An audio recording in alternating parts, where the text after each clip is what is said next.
All of us face battles in our lives. There was a man who faced some tremendous battles, and God used him in a mighty way. He's an inspiration to me, and that was Joshua.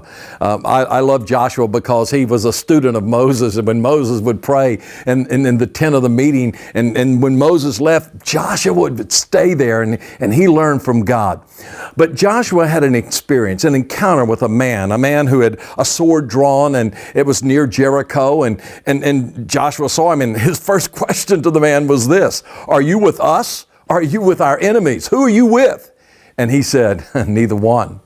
I am the commander of the Lord, the army of the Lord. I am the commander. I am the commander in chief." And Joshua fell on his face. And the Bible says that God spoke to Joshua and said that you are on holy ground, because he was in the presence of the one who was the commander in chief, the King of Kings and the Lord of Lords. He was in the presence of God himself.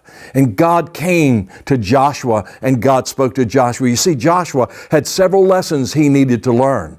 The first thing he needed to learn was this. You see, Joshua had seen many victories. He had seen God do some great things, but he needed to know this, that he could not depend on past victories. You know, a lot of us, we experience some great victory in our lives, and we say, "Man, this is great. We'll just go from here and it'll be fantastic." Well, it doesn't work that way.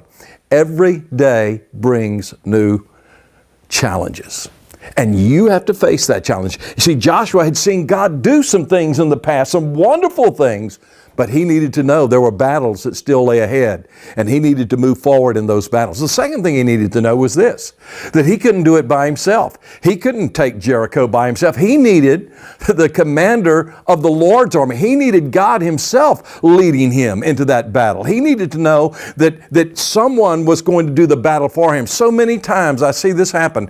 We fight a battle, God gives us victory, and then we think, "Well, look what we did. You know, look what I've done. I've accomplished this," and then we go into the next battle and we fall flat on our face. I've seen it happen so many times and so many people. It's happened to me so many times.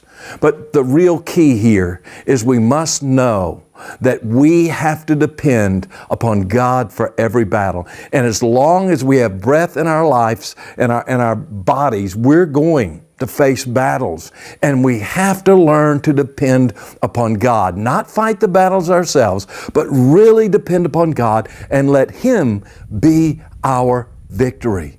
And when we do that, we will have the one that no one can defeat. We will have the one who is the victorious one going before us. We need to come humbly before Him in prayer, seek His face and say, "Lord, I'm facing a battle.